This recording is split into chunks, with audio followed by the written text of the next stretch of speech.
Nagsagawa ng libreng tuli para sa mga kabataan natin ng ating Municipal Health Office. Narito po ang report. Isa sa mga programang pangkalusugan ng lokal na pamahalaang bayan ng Lubo sa pangunguna ng ating punong bayan Mayor Lota Manalo, ang libreng tuli na isinagawa noong August 26, 2023 sa Lubo Municipal Health Office. Ang libreng laser tuli o Operation Pagbibinata ay pinangunahan ng ating Municipal Health Office, katuwang ang Balete Municipal Health Office na pinangunahan ni Dr. Zar Quinto at kanyang grupo.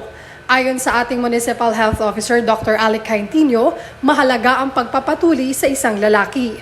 Ang Operation Pagbibinata ay isang surgical operation na ang layunin ay magkaroon ng proper hygiene yung ating mga kabataang lalaki na edad 5 hanggang 16 na taong gulang na magkaroon ng surgical operation tulad ng pagtutuli para sa kanilang pagbibinata.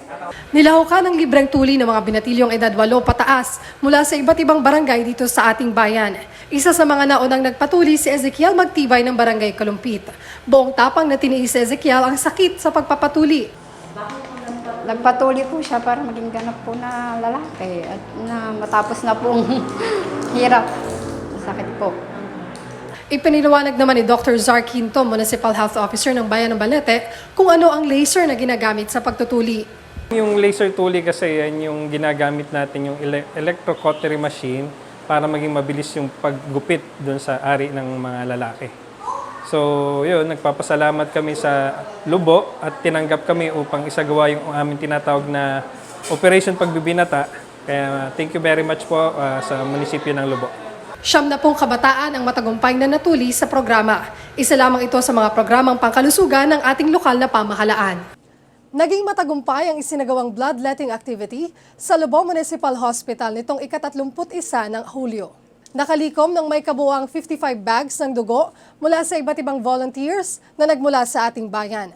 Bukod sa pamahalaang bayan ng Lubo at Municipal Health Office, naging kaagapay rin sa programa ang Lubo Municipal Hospital, katuwang ang Batangas Medical Center o BATMC.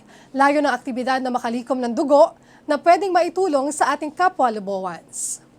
Higit pang pinaigting ang kampanya kontra dengue sa pamamagitan ng isinagawang Operasyong Search and Destroy at Indoor Residual Spray ng lokal na pamahalaan ng Bayan ng Lubo sa Barangay Olo-Olo noong nakaraang August 2, 2023. Sa estratehiyang Search and Destroy, ang buong komunidad ay nagtutulungan sa pagtukoy at pagsira sa lahat ng mga potensyal na lugar na pinagbabahayan ng lamok na dengue, tulad ng mga madadamong lugar, loob at labas ng kabahayan, at daycare center na kung saan maraming bata ang pwedeng lapitan ng lamok.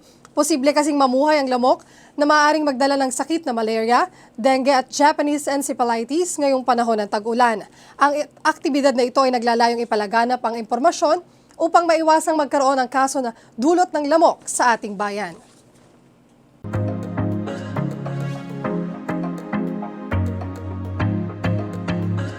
Formal na ipinagkaloob ng pamahalaang bayan ng Lubo ang cash assistance sa SOS Children's Village. Ang report iuulat ni Jean Ricablanca. Formal na ipinagkaloob ng pamahalang bayan ng Lubo ang cash assistance sa SOS Children's Village nitong ika-14 ng Agosto sa tanggapan ng ating punong bayan, Mayor Lota Manalo. Ang SOS Children's Village Philippines ay isa sa mga organisasyon na kaakibat ng ating lokal na pamahalaan sa pangangalaga at pagtulong sa mga kabataang Lubowans.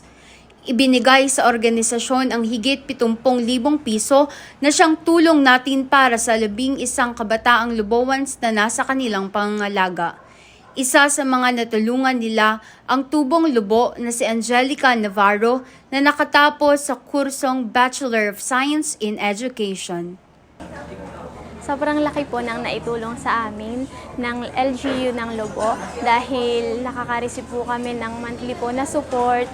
At sa pamamagitan po ng kanilang suporta, kami po ay nakakapag-aral at nakakatulong po hindi lamang po sa aming magkakapatid na taga-Lubo, pati na rin po sa mga kabataan po na kasama namin sa Children's Village po ng Lipa. Ayon naman kay Lian Rose Sandoval, Fund Development Coordinator ng SOS Children's Village Philippines, napakalaking parte ng lokal na pamahalaan sa institusyon lalo na sa pangangailangan ng mga bata. So we are very thankful po na dahil po sa kanila, nagkakaroon po sila ng annual support na for almost 3 consecutive years po binibigay po ng local government unit of Lubo.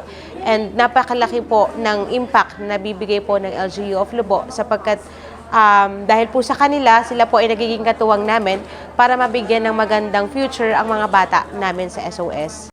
Ang SOS Children's Village Philippines ay isang institusyon na nasa ilalim ng Department of Social Welfare and Development na may layong kumalingas sa mga kabataan na may mahirap na kalagayan sa pamumuhay. Ang tulong na natatanggap ng institusyon ay sa inisyatibo ni Mayor Lota Manalo at Vice Mayor Jorly Manalo. Katuwang ng nasabing institusyon ang ating lokal na pamahalaan sa loob ng halos 3 taon. Para sa Lubotang Law TV, Jean Rica Blanca. Inorganisa ng Municipal Social Welfare and Development Office ang isang salted egg making training para sa mga person with disability at ilang magulang ng mga PWD noong Hulyo 31, 2023 sa Lubo Public Market, Barangay Poblacion. Katuwang ng MSWD ang International Training Center on Pig Husbandry sa pagsasanay sa 30 kababayan natin na recipient ng programa. Ipinamahagi ng libre sa naturang training ang mga gagamitin sa paggawa ng itlog na maalat, kabilang ang itlog, containers, measuring cups at iba pa. Layo nito na matulungan na magkaroon ng pagkakakitaan ang mga may kapansanan na may kakayahang magtrabaho. Sa pagpapatuloy ng programa ng lokal na pamahalaan ng Bayan ng Lubo, kaugnay sa pagpapatala sa ating mga kababayan, isinagawa ang libreng pagpaparehistro para sa mga wala pa ring birth certificate sa Barangay Biga noong August 19. Pinangunahan ng Municipal Registrar's Office ang mobile registration, bahagi pa rin ng proyektong PhilSys Birth Registration Assistance Project o PBRAP. Sila ay tumungo sa barangay upang mapadali ang pagkuha ng katibayan ng kapanganakan. Layunin ng programa na makatulong ng malaki sa mga Lubowan, anuman ang edad upang magkaroon sila ng opisyal na pagkakakilanlan.